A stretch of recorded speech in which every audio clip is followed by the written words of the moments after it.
Bonsoir à tous, bonsoir à toutes. Nous sommes le jeudi 7 janvier 2021. Bienvenue dans À l'air libre. Au sommaire de cette émission, l'invasion du Capitole à Washington par des militants pro-Trump hier alors que les députés devaient certifier la victoire de Joe Biden.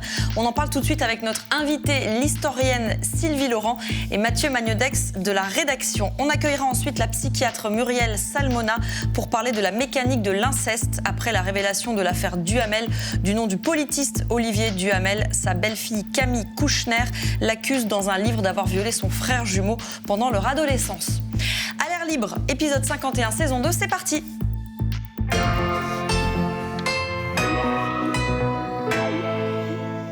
Les meilleures séries l'avaient imaginé et c'est devenu réalité. Le Capitole, c'est-à-dire la maison des parlementaires américains, a été envahi hier par des militants pro-Trump à Washington. Pour en parler, Sylvie Laurent, bonsoir. Bonsoir. Vous êtes une habituée de notre plateau, vous êtes historienne, professeure à Sciences Po et chercheuse associée à Stanford et Berkeley. Et vous avez publié il y a quelques mois « Pauvre petit blanc » sur l'Amérique de Trump. On peut le dire à peu près comme ça, entre autres. En résumé, mais il faut le lire. Mathieu Magnodex, tu es là pour nous parler de ce président que tu as suivi pendant plusieurs années pour Mediapart. À tous les deux, pour commencer rapidement, un mot pour qualifier ce qui s'est passé hier. Sylvie Laurent. Prévisible. Intéressant. Mathieu ? Fascisme. Et on va en parler également. Alors les faits, justement, mercredi 6 janvier 2021, dans l'après-midi, des militants pro-Trump manifestent et marchent vers le Capitole. Ils sont plusieurs centaines, certains milliers, nous dit-on.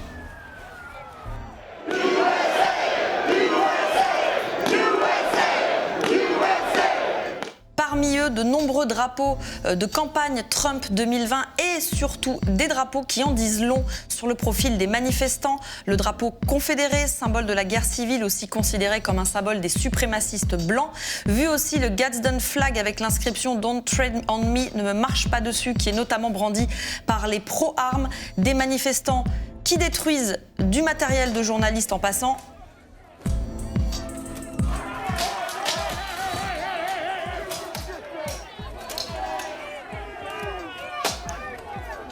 Puis certains prennent d'assaut le bâtiment, forcent l'entrée en passant par une fenêtre.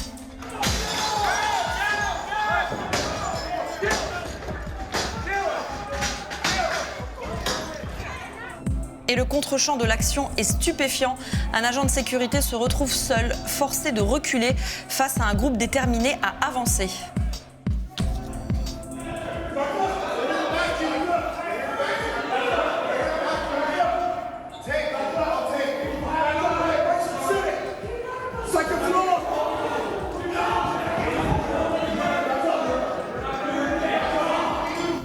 Parmi les manifestants, pour n'en citer qu'un, Jake Angeli, figure phare de la mouvance complotiste QAnon, qui parade dans le bureau du président du Sénat. Le tatouage des 3 triangles sur son torse est un symbole viking utilisé par les néo-nazis. En très peu de temps, on voit des bureaux saccagés et des parlementaires inquiets. I want you all to know that I'm safe. This is such a sad day in America. We're sequestered in a room till we're safe. The protesters are still in the building. I just want to say, stay strong. And I don't know what to say about today, but this could never happen again. Voilà, les forces de sécurité finiront par neutraliser et repousser les manifestants. Bilan 4 morts, une femme tuée par balle dans l'enceinte du Capitole et 2 femmes et un homme touchés aux alentours, de nombreux blessés et une cinquantaine de personnes arrêtées. Comment expliquer ce qui s'est passé ? Remontons à peine quelques heures avant. Toujours ce mercredi 6 janvier 2021, jour de la certification de la victoire de Biden par le Congrès, les pro-Trump organisent la Save America March, la marche pour sauver l'Amérique, tout près de la Maison-Blanche. Et face à eux se trouve leur champion qui les chauffe à blanc. We will never give up, we will never concede. It doesn't happen. And if you don't fight like hell, you're not going to have a country anymore. And we're going to the Capitol, but we're going to try and give our Republicans, the weak ones, because the strong ones don't need any of our help. We're going to try and give them the kind of pride and boldness that they need to take back our country. So let's walk down Pennsylvania Avenue. I want to thank you all. God bless you and God bless America. Thank you all for being here. This is incredible. Thank you very much. Sylvie Laurent, vous disiez que ce qui s'est passé hier était prévisible. Effectivement, en entendant Donald Trump à peine quelques heures avant, on peut dire que c'était prévisible, mais il n'y a pas que ça. Non, déjà peut-être rappeler que ce qui s'est passé aussi quelques heures avant, c'est la victoire des deux candidats démocrates en Géorgie, puisque c'était l'État qui allait faire possiblement basculer le Sénat, donnant une majorité à Joe Biden. Et c'est pas seulement que deux démocrates ont été élus, c'est que les deux candidats ont des profils très particuliers, puisque l'un est un jeune candidat démocrate juif et que l'autre est un pasteur noir. Et que les deux ont subi des campagnes d'intimidation raciste en Géorgie, avec des méthodes tout à fait stupéfiantes. Le candidat Perdue face à Also faisant des clips de campagne qui allongent artificiellement son nez pour dénoncer le fait qu'il était juif et qu'il participait de cette conspiration. Et quant à Kelly Loeffler, elle a noirci la peau du révérend Warlock dans ses clips de campagne. Tout ça pour dire que cette espèce de discours sur « vous n'allez pas nous remplacer », ce que ces garçons disaient en 2017 à Charlottesville en s'adressant aux Noirs et aux Juifs, c'est ce qu'ils sont venus dire en allant au pied du Capitole. Vous ne remplacerez pas, vous, l'Amérique, des minorités, des dissidents, des impurs, des indignes, parce que nous sommes l'Amérique, c'est notre maison, ceci nous appartient. C'était un acte d'affirmation du désir de reprendre ce que, comme leur disait Trump, on leur avait confisqué. Encouragé par Donald Trump, donc juste avant, mais pas seulement en fait, Mathieu. C'est pas nouveau d'entendre ça dans la bouche de Donald Trump. Il suffit de se pencher sur ses propres paroles. Oui, c'est ça. On est à la fois de Donald Trump, d'abord à nier évidemment sa défaite électorale depuis l'élection du 3 novembre. Encore aujourd'hui, il ne l'admet pas évidemment, installant donc un récit parallèle qui est celui en fait d'une défaite qui est en fait une victoire. Et surtout, en réalité, Donald Trump, il a une longue tradition d'appel à la violence à son actif. Il a fait de la violence d'ailleurs une arme politique, propos haineux et menaces contre ses opposants, les démocrates, les immigrés, les musulmans, souvent des femmes, et ça a commencé en fait dès son entrée en campagne. 16 juin 2015, déclaration de candidature de Trump à la Trump Tower chez lui à New York dans son immeuble, et une déclaration raciste contre les Mexicains. They're sending people that have lots of problems, and they're bringing those problems with us. They're bringing drugs, they're bringing crime, they're rapists. Quelques mois plus tard, toujours en campagne, violence physique cette fois, avec une déclaration, on va dire, troublante. I have the most loyal people. Did you ever see that? Where I could stand in the middle of Fifth Avenue and shoot somebody and I wouldn't lose any voters, okay? Ça continue, février 2016, lors d'un meeting de campagne à Las Vegas, menace contre un opposant qui vient de perturber son meeting. I love the old days. You know what they used to do to guys like that when they were in a place like this? They'd be carried out on a stretcher, folks. He's walking out like big high fives, smiling, laughing, like to punch him in the face, I'll tell you. Et tout ça s'accélère évidemment quand il devient président. Août 2017, une jeune activiste vient d'être tuée par un néo-nazi à Charlottesville en Virginie. Non seulement Trump ne condamne pas, mais il minimise. You also had people that were very fine people on both sides. Pendant sa présidence, des milliers de tweets quotidiens d'appel à la haine, de stigmatisation, des clins d'œil appuyés aussi aux suprémacistes blancs, notamment les Proud Boys, un groupe d'extrême droite masculiniste et violent dont Trump est le héros. Proud Boys, stand back and stand by. Tableau absolument pas exhaustif, Valentine. Ce genre de choses sous sa présidence, c'était quotidien. Les menaces, mais aussi les mensonges. Près de 30 000 mensonges, 30 000 en 4 ans, selon le décompte très méticuleux du Washington Post depuis le premier jour de sa présidence. Ça fait en moyenne 20 par jour. Il faut avoir de l'imagination pour tous ces mensonges. Tu as dit fasciste tout à l'heure pour décrire ce qui s'est passé, avec des paroles racistes qui viennent comme ça d'en haut. Est-ce que Trump est en train de créer le terreau d'un État fasciste ? Ah non, le terreau néo-fasciste, il est là depuis très très longtemps. Les chercheurs et intellectuels noirs américains ont depuis les années 30 parlé d'une forme américaine de fascisme qui allie terreur raciale, union d'une partie de la classe ouvrière avec le capital pour maintenir un ordre autoritaire. Donc tout ça a été beaucoup pensé. Et d'ailleurs, il y a un texte intéressant d'Herbert Marcuse dans les années 70 qui parlait des États-Unis et qui disait il y a cette forme particulière de de fascisme aux États-Unis, c'est que c'est une contre-révolution préemptive. C'est-à-dire qu'on vit dans l'attente d'une révolution qui déposséderait le peuple légitime de son pouvoir. Et donc, il parlait déjà à l'époque des milices, de la police surarmée et suréquipée, de cette espèce d'état sécuritaire permanent dans l'attente de la survenue de la guerre raciale, du coup d'État par les séditieux, etc. Et donc, il y a quelque chose de particulier aux États-Unis. Mais je voudrais peut-être quand même dire que ce qui se passe de très particulier, c'est que derrière le côté un peu grotesque, très spectaculaire, c'est un théâtre évidemment qui nous sidère un peu, il y a quelque chose qui se joue derrière le rideau. Et ce qui se joue derrière le rideau, c'est que près de 147 parlementaires républicains continuent de refuser la certification et continuent eux aussi de dire que Biden n'est pas le président légitime.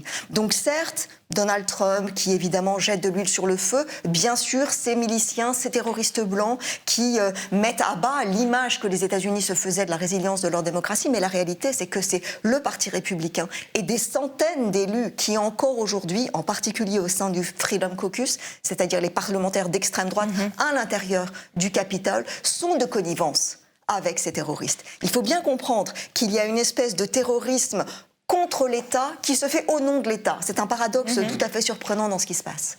Alors justement, Mathieu, peut-être pour rebondir, et on revient sur ces 147 parlementaires du Parti républicain qui soutiennent encore Trump. Oui, parce que j'ai retrouvé une phrase dans votre livre, Pauvre petit blanc, dont on a parlé, justement sur cette question des milices et des groupuscules d'extrême droite. Vous dites que c'est une tradition ancienne, et vous écrivez que, en fait, bien avant ça a commencé, mais déjà dans les années 90, il y avait des groupuscules d'extrême droite, souvent constitués d'anciens soldats du Vietnam, qui étaient dans la même logique que celle qu'on voit aujourd'hui. Et vous avez ils disaient d'ailleurs, ces militants, écrivez-vous, que leur ambition était d'une certaine façon de rapatrier la guerre à laquelle ils avaient participé au Vietnam, contre les communistes, sur le sol américain, en conservant leurs armes à feu afin de protéger leur clan anglo-saxon, protestants et blancs contre les ennemis. Et vous écrivez de Timothy McVeigh à Dylann Roof dans les années 90, les États-Unis ont produit un nombre tragique de terroristes blancs prétendant participer à cette guerre raciale domestique. Guerre raciale domestique, c'est bien ça? C'est un fantasme, oui, c'est le fantasme entretenu depuis le XVIIe siècle, avec cette idée que l'on allait être dépossédé de ce territoire, c'est le principe de la colonie de peuplement, et c'est un discours qui a couru en sous-main depuis le XVIIe siècle, manipulé par toutes sortes d'élus conservateurs, et il faut bien dire que la nouvelle droite, depuis les années 80, est extrêmement fine dans sa capacité à transformer les ressentiments populaires et aussi la peur de déchoir de la classe moyenne et d'une partie de l'élite autour de cette idée. Ils viennent nous prendre ce que nous avons. Et c'est très frappant. Le discours de Trump est « on nous a volé notre élection ». C'est-à-dire, nous sommes victimes d'une confiscation. C'est notre pays. Et d'ailleurs, le Rassemblement national, il y a quelques années, avait dit ça. C'est notre maison. Nous avons les clés. Et cette patrimonialisation de la nation, de la République, les amène y compris à mettre le feu au Capitole, comme si finalement, ils reprenaient à la fois ce qui est à eux, tout y compris en faisant la politique de la terre brûlée. Donc on est dans quelque chose de politiquement extrêmement puissant. Et d'ailleurs, il y a des images qui symbolisent aussi ce que vous appelez cette connivence avec des terroristes de défenseurs de l'État. Il y a cette image de ce manifestant pro-Trump, qui prend un selfie avec un policier qui ne semble pas vraiment s'y opposer, ce qui contraste avec d'autres images. Par exemple, en octobre 2019, l'actrice et activiste du climat Jane Fonda, qui repart menottée et cernée par plusieurs policiers pour avoir pacifiquement manifesté sur les marches du Capitole avec 12 personnes, littéralement. Et de même, on se souvient de la façon dont un autre bâtiment officiel, le Lincoln Memorial, avait été massivement gardé par les troupes américaines pour une manifestation pacifique, là encore, de Black Lives Matter. C'était en juin dernier. Tout ça alors que le FBI a reconnu que la menace terroriste la plus inquiétante aux États-Unis aujourd'hui était le suprémacisme blanc. Le déni se situe où ? Là, il y a incontestablement quelque chose de tout à fait sidérant dans l'absence étonnante de préparation des forces de l'ordre, alors que l'on savait que ces terroristes déterminés marchaient sur le Capitole. Il y a encore un mois, ils ont fait une tentative d'enlèvement de la gouverneure du Michigan. Ils ont installé dans le Capitole du Michigan des nœuds coulants et des cordes, ainsi que des drapeaux confédérés pour témoigner de cette idéologie sudiste qu'ils voulaient réinstaurer. On savait qu'ils étaient là et on constate constate que, d'une part, peu de policiers sur place, que certains policiers ont cédé le pas pour laisser passer les terroristes, etc. Et donc, je pense qu'il est quand même intéressant d'avoir une réflexion sur la nature de la suprématie blanche, non pas sous les traits de ces activistes un peu haut en couleur et un petit peu grotesques, mais bien de l'ordre policier, de l'ordre carcéral aux États-Unis, qui considère qu'un citoyen blanc avec une arme est un citoyen légitime, mais qu'un noir qui proteste avec une banderole dans la rue est une menace pour l'ordre public. Ça, c'est une question qui se pose. Et quand on voit la brutalité policière qui est tombée sur les militants antiracistes, on s'interroge devant l'espèce de bienveillance, dans un premier temps, vis-à-vis de ces miliciens qui, de toute évidence, n'étaient pas là pour le mieux. Voire complicité. Vous disiez 147 parlementaires républicains continuent de soutenir qu'on leur a volé l'élection, que Trump n'a pas perdu. Ça va ressembler à quoi le Parti républicain désormais? Je vous ai déjà posé la question quand on couvrait le jour de l'élection et la semaine qui précédait. Est-ce qu'il va y avoir le Parti démocrate d'un côté, le Parti républicain, puis le parti de Trump? Ça, j'avoue que je ne saurais pas vous dire. Ce qui est certain, c'est qu'il y a déjà au sein du Parti républicain 2 figures qui se dégagent comme étant des avatars dans cette espèce d'autoritarisme néolibéral suprémaciste que sont Josh Hawley et Ted Cruz, qui sont les 2 voix les plus éloquentes visant au négationnisme de l'élection, continuant à penser qu'il y a eu des manipulations et des fraudes. Mais au-delà de ça, c'est un grand dilemme pour le Parti républicain de savoir quelle ligne prendre, une forme de normalisation centriste, ce qui semble improbable, ou bien cette espèce d'identification à ce qui avait été dans l'histoire américaine la thèse de la cause perdue. C'est-à-dire après la guerre civile, quand le Sud a perdu, l'idéologie dominante a été de dire « nous n'avons pas perdu ». C'est un coup de poignard dans le dos. Nous sommes l'Amérique légitime. Nous avons été trahis par l'anti-Amérique. Et le Parti républicain peut avoir ce destin-là, un destin fascistoïde, visant à perpétuellement penser que le vote populaire n'est que l'expression des illégitimes, des indignes, des parasites et des étrangers. Et c'est un nativisme autoritaire allié aux intérêts du néolibéralisme et des possédants qui pourrait dominer. On le voit un peu en Inde, on le voit un peu au Brésil, mais il a atteint son point chimiquement pur avec les États-Unis. Donc c'est une potentialité. Non, mais peut-être ce qu'il faut dire, c'est que quand même Donald Trump à la fois a réussi à mettre le Parti républicain littéralement en tenaille, c'est-à-dire qu'en réalité, le Parti républicain, par lâcheté des républicains qui n'ont refusé à chaque moment fort de sa présidence de s'ériger contre lui, qui l'ont toujours suivi, y compris des gens qui l'ont haï au départ, qui se sont complètement mis dans sa roue. Donc le Parti républicain est complètement pris en tenaille par Donald Trump, aux ordres, que la base républicaine adore Donald Trump. C'est pas juste ces gens-là, c'est beaucoup de gens qui ont voté pour Donald Trump. Et d'ailleurs, une des lectures qui a été faite de l'élection en Géorgie, c'est que Donald Trump n'était pas le candidat en Géorgie, que donc du coup les républicains se sont peut-être moins motivés que les gens en face qui voulaient vraiment se débarrasser de Trump et du Trumpisme. Et donc le Parti républicain, il est otage de Trump, d'une certaine façon, alors que Trump n'est plus président et que par ailleurs, en fait, quand même, ce qu'on constate, c'est alors qu'au début de son mandat, en 2017, il avait la Maison-Blanche, le Sénat et la Chambre des représentants, il n'y a plus rien aujourd'hui. Donc la situation, quand même, est assez folle. Est-ce que vous pensez, Sylvie Laurent, qu'il peut se rejouer dès les prochaines semaines ce qui s'est joué, en fait, avec Barack Obama et le Tea Party, c'est-à-dire, en gros, le fait que le Parti républicain n'a plus de pouvoir ou de levier d'action, beaucoup moins en tout cas, et donc refait vivre comme ça, sur le terrain finalement, une contestation, ou par ses médias, par les médias conservateurs, une contestation même, non pas juste de ce que fera politiquement Joe Biden, mais de la présidence Biden en tant que telle. Il est tout à fait vraisemblable que les prochaines midterms pourraient voir un nouveau Tea Party sous stéroïdes.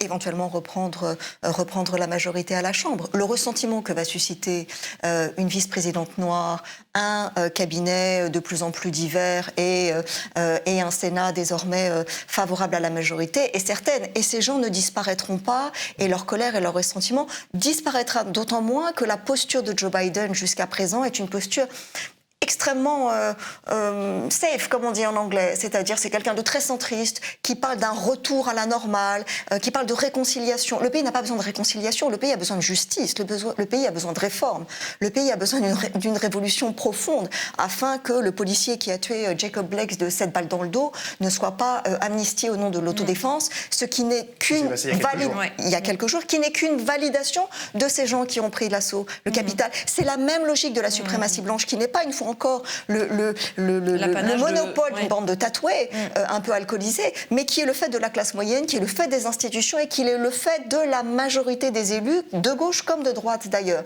Donc, sans changement profond de ce qui fait un régime d'inégalité qui détruit les vies, les aspirations et les alternatives politiques, il n'y a aucune raison que le succès de cette peur de la dépossession et de ce discours du nativisme xénophobe et suprémaciste disparaisse. La question est que, par ailleurs, l'extrême droite, au sein du Parti démocrate comme dans les milieux associatifs, va chercher les gens qui ne votent pas, va chercher dans les milieux ruraux, dans les milieux désaffectés qui étaient des abstentionnistes, des gens qui désormais, au nom de ce ressentiment activé politiquement par les réseaux sociaux ou par le porte-à-porte, vont désormais voter. Et donc, c'est une question qui se pose. Les abstentionnistes d'hier seront-ils les supporters d'un nouveau Tea Party encore plus extrémiste et encore plus identitaire en 2022? Est-ce que, peut-être toute dernière question, en tant que Français, Européens, on doit regarder ce qui s'est passé là d'un regard, genre encore les Américains tarés, cinglés, etc. Et donc ça ne nous concerne pas? Ou est-ce qu'il y a des choses qui, comparaison n'étant pas raison, peuvent nous concerner et résonnent? C'est comme vous savez, je n'aime pas beaucoup parler de la France, mais il se trouve que Ivanka Trump a tweeté à propos de ces émeutiers terroristes qui ne se comportaient pas très bien, mais qu'ils étaient quand même de bons patriotes. Et il me semble avoir entendu il y a peu notre président de la République parler du fait que désormais il allait tenter de créer une coalition avec toutes sortes de gens, et notamment les patriotes. Et quand j'entends le mot patriote, je me méfie beaucoup, étant donné le caractère extrêmement chargé, non seulement dans l'histoire américaine, mais dans l'histoire française, de celui qui s'autodéfinit comme le patriote, sous-entendu par opposition à l'indigne, l'illégitime, le traître, l'ennemi du peuple. Eh bien, on va se quitter sur cette réflexion. On se retrouvera, j'imagine, puisque donc le 20 janvier, Joe Biden sera investi, n'en déplaise à Donald Trump. Merci Sylvie Laurent. Je rappelle que vous avez écrit il y a peu et publié il y a peu « Pauvre petit blanc » que Mathieu a là, qui donne beaucoup de clés de compréhension sur cette Amérique. Merci Mathieu, on se retrouve plus tard. C'est une affaire qui secoue depuis qu'elle a éclaté, l'affaire Duhamel, du nom du célèbre politiste. Il est accusé dans un livre qui paraît aujourd'hui par Camille Kouchner, sa belle-fille, d'avoir violé son frère jumeau lorsqu'il avait 13 ans. Ce livre, La Familia Grande, parle du tabou ultime des violences sexuelles, l'inceste. Et pour en parler, notre invitée, la psychiatre Muriel Salmona.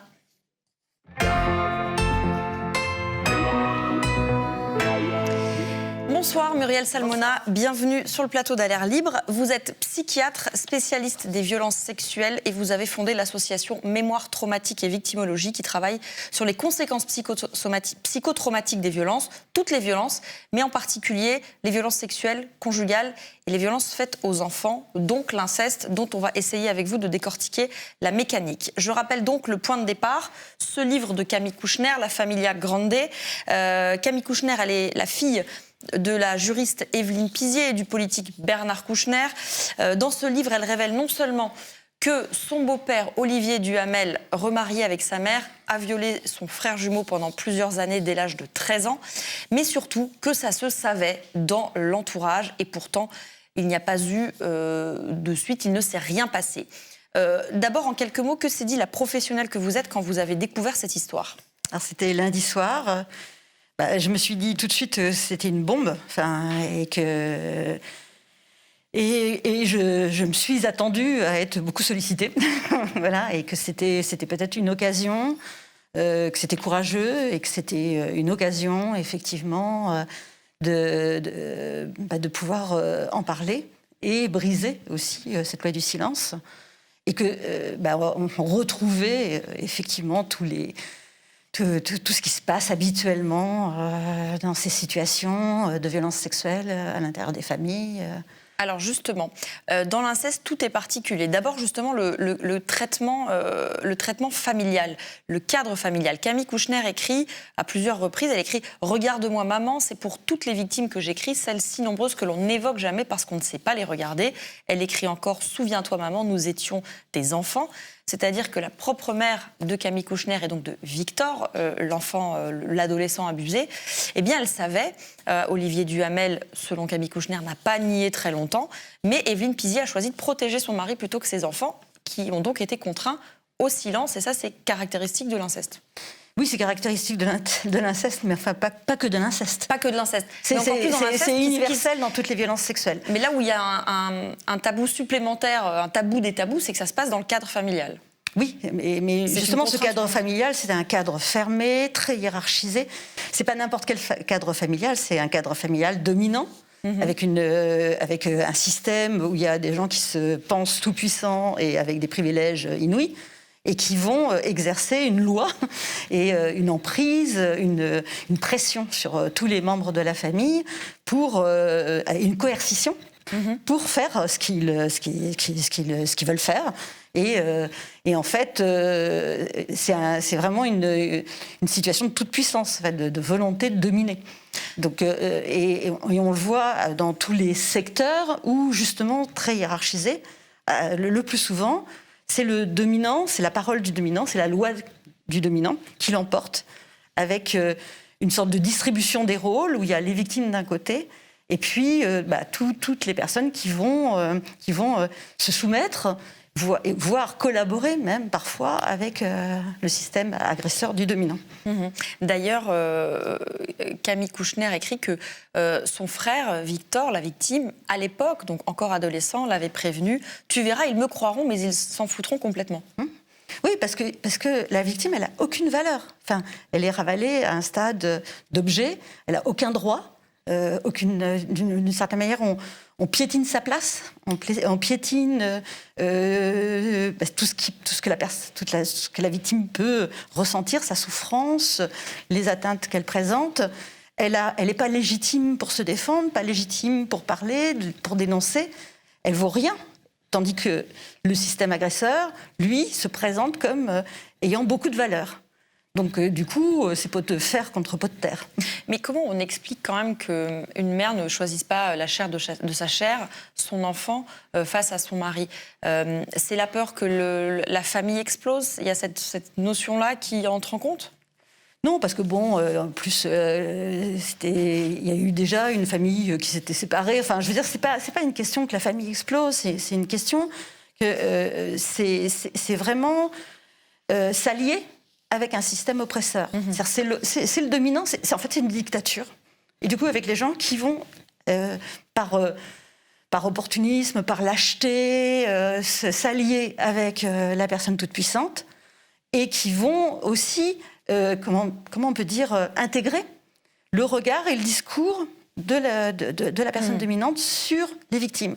Donc du coup, comme aux yeux de l'agresseur, les enfants ne valent rien, en tout cas Victor ne valait rien, du coup la mère, elle le regarde aussi de la même façon. Mais voilà. Il y a aussi un autre aspect qui est le traitement judiciaire réservé à ces affaires. Dans ce cas précis, une enquête a été ouverte en 2011, au cours de laquelle la victime, Victor, a été auditionné, mais pas Olivier Duhamel. Comment est-ce qu'on explique qu'Olivier Duhamel n'ait pas été auditionné ? Est-ce qu'il y a un biais du côté de la justice qui l'empêche de voir une réalité qui existe, qui est celle la réalité de l'inceste, c'est 5% des femmes adultes, selon l'enquête référence de l'INED, qui ont été victimes d'inceste une fois dans leur vie. Oui, en fait, c'est peut-être forcément beaucoup plus. Voilà. Mais en tout cas, c'est au minimum une femme sur 20, ce qui est déjà énorme. Oui. Non, je veux dire, la justice, elle est en échec total. Enfin, elle échoue totalement à rendre justice, justement, et à protéger les victimes. Et elle est à l'aune de notre système. C'est-à-dire que les victimes n'ont pas beaucoup de poids. La parole des victimes n'a pas beaucoup de poids. Il y a 74% de plaintes classées sans suite.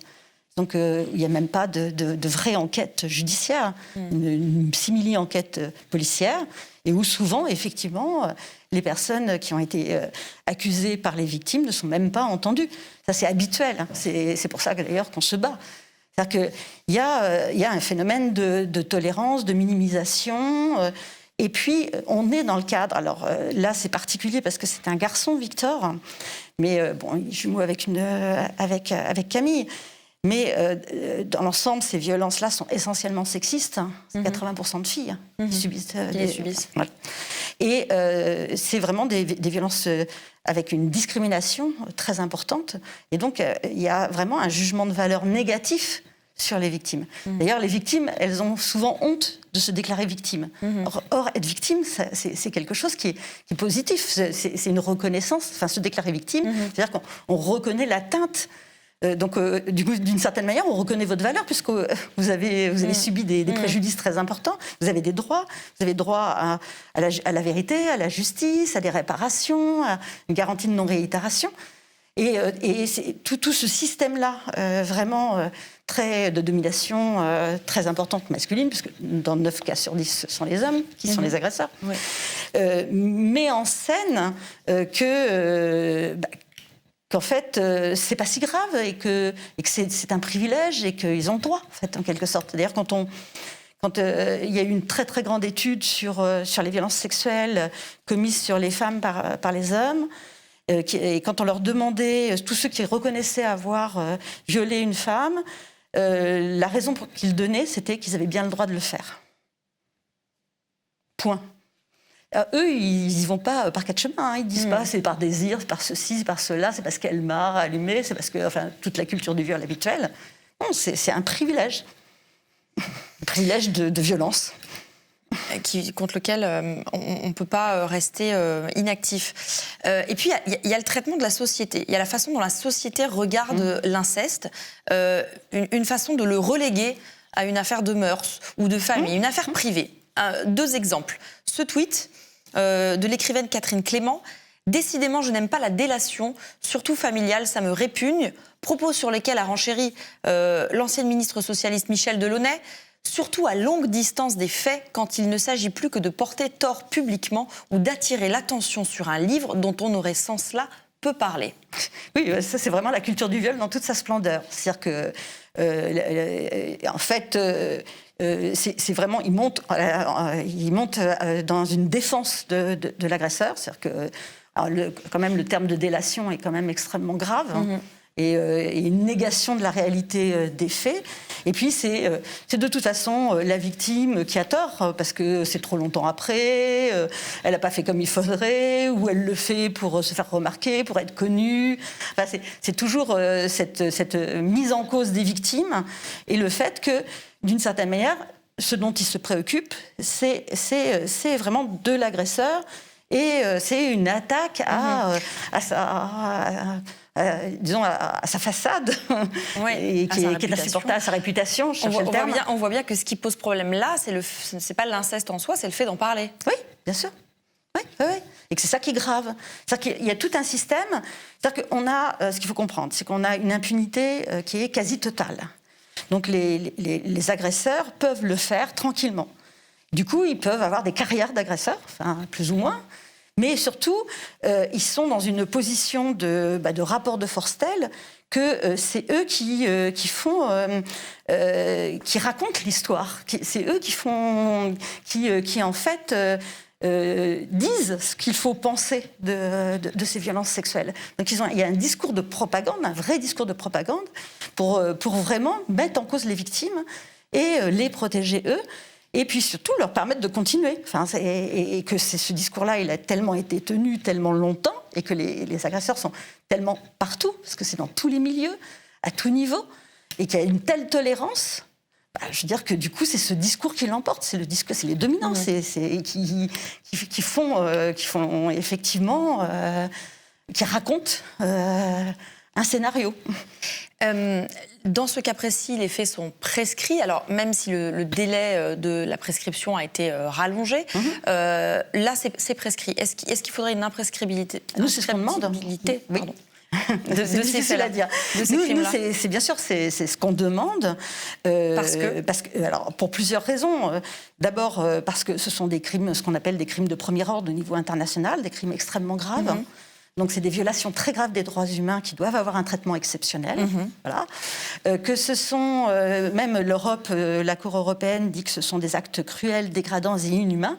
Ce n'est vraiment pas de la sexualité, jamais, parce que c'est vraiment sous couvert de la sexualité ou de relations amoureuses, etc. C'est pas du tout de cet ordre-là, c'est vraiment des actes de destruction très, très graves qui sont très discriminants et qui touchent des personnes vulnérables ou discriminées, c'est sexiste, discriminant, donc ça les rend encore plus graves, avec un nombre effarant. C'est-à-dire que, je veux dire, c'est des crimes de masse, en quelque sorte, et pour lesquels les victimes n'ont aucune chance, en fait, quasiment, de pouvoir... alors, dans l'inceste, c'est la spécificité de l'inceste, c'est que les enfants sont piégés dans la famille. Ils sont totalement dépendants, ils ne peuvent pas y échapper, ils n'ont aucune chance. Et ensuite, ils sont coincés aussi par cette famille qui reste présente, avec, du coup, un temps fou pour pouvoir parler. Et que la société est très responsable de cette aussi. C'est pas que l'univers dominant, etc. C'est aussi l'impunité, c'est la culture du viol qui règne dans la société, les inégalités qui permettent aussi ces violences. Et que du coup, je veux dire, ça nécessite une réponse pour vraiment permettre aux victimes de pouvoir aller en justice et d'avoir droit à la vérité, de respecter leurs droits, et aussi de pouvoir protéger d'autres enfants. Enfin, de protéger d'autres victimes. Oui. Donc c'est vraiment essentiel qu'il n'y ait pas de prescription. Le droit à l'oubli, je veux dire, au nom de quoi? Enfin, le droit à l'oubli, il protège les agresseurs. Pour terminer, deux questions. Si des victimes d'inceste nous écoutent, comment les aider? Qu'est-ce que vous leur dites? Alors, si les victimes d'inceste nous aident... d'abord qu'on se bat pour que les choses changent. Qu'est-ce qu'elles doivent faire? Voilà. Il faut parler. Il faut parler. Alors, ça, vraiment, je ne veux pas être dans cette injonction vis-à-vis des victimes. Tout est fait pour qu'elles ne puissent pas parler. Elles parlent. 70% des victimes, des victimes dans l'enfance parlent, mais mettent au moins plus de 10 ans à parler. Et quand elles parlent, les 3/4 qui parlent ne sont pas entendus. Il n'y a que 12% qui vont être protégés. Donc, faire cette injonction-là, c'est-à-dire qu'elles ont parlé, mais on ne les a pas entendues. Donc déjà, c'est plutôt, enfin l'injonction, c'est plutôt pour tout l'entourage, et alors, tous les professionnels. Si des témoins d'inceste nous entendent, des gens qui sont au courant d'inceste, qu'est-ce qu'elles doivent faire? Eh bien, elles doivent se préoccuper de ce qui se passe, poser des questions. Il y a des obligations de signalement pour les enfants, c'est une obligation légale. Et soutenir, être solidaire des victimes, ne pas mettre en cause leurs paroles, les accompagner, avoir vraiment une position de protection vis-à-vis des victimes et en parler et poser des questions, faire des dépistages systématiques. Et puis se battre pour que tout change. Enfin, parce que, je veux dire, jusqu'à maintenant, ce sont toujours les victimes qui font avancer les choses. C'est elles qui vont en première ligne, qui se prennent tous les coups. C'est elles qui font changer les lois, etc. Il faut que tout le monde s'y mette. Et puis, il faut que les gens aient peur. Enfin, c'est ce que je dis à chaque fois dans toutes mes interviews. Mais je veux dire, c'est 1 fille sur 5 qui subit des violences sexuelles. C'est-à-dire, tout le monde a une fille, une petite fille, a des cousines, des petits-enfants. Enfin, je veux dire, et personne n'a peur. Enfin, ça explose. La pédocriminalité sur le net explose. Chaque année, elle se multiplie par 2. On est à plus de 70 millions. En 2019, on était à plus de 70 millions d'images et de vidéos. Et, et contrairement à ce qu'on peut... Les gens se rassurent en disant qu'il y a la pédophilie. Alors c'est un terme catastrophique qui est vraiment... Alors là, c'est vraiment un discours de propagande et vraiment les mots d'agresseurs qui se sont imposés. C'est parce que j'aime les enfants que je les viole. Bon, bien sûr. Non, mais... Et qu'il y a l'inceste d'un côté, les violences sexuelles au travail de l'autre, etc. Mais en fait, c'est universel. C'est toujours les mêmes processus qui sont en cause. Et c'est pas du tout hermétique. L'affaire Le Square Net le montre. C'est-à-dire qu'il a commencé avec ses cousines, il a continué à son travail, il a continué ensuite dans le voisinage, et c'est comme ça que ça se passe. Et il continue sur le net aussi, dans le cadre de la pédocriminalité.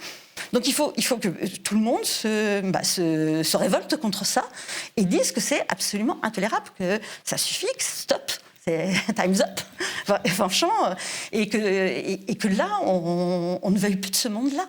Parce que sinon, pour les victimes, ça veut dire que comment on peut vivre dans un monde qui permet ça, qui leur renvoie l'injonction de se taire, en fait, qui ne les entend pas, qui ne leur rend pas justice, qui ne les soigne pas.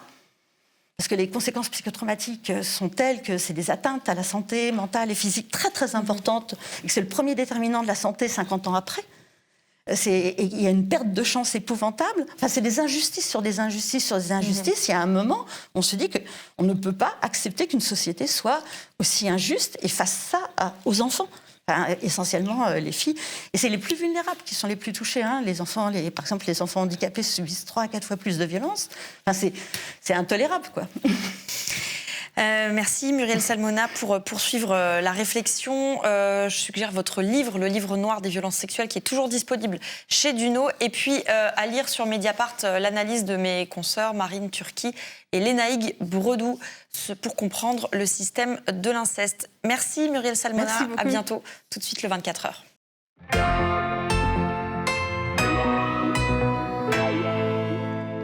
Si vous n'avez pas lu Mediapart depuis 24 heures, petit résumé, nous en parlions ici même hier. Caroline Coq-Chaudorge et Antione Rouget ont publié leur enquête sur le naufrage de la campagne française de vaccination contre le Covid-19.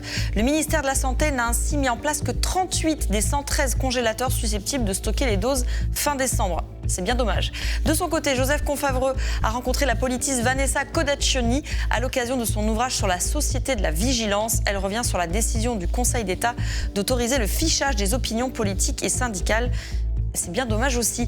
Enfin, Ilyes Ramdani raconte comment le parti Les Républicains a été condamné aujourd'hui à verser plus de 150 000 euros pour le licenciement irrégulier d'un salarié en 2014.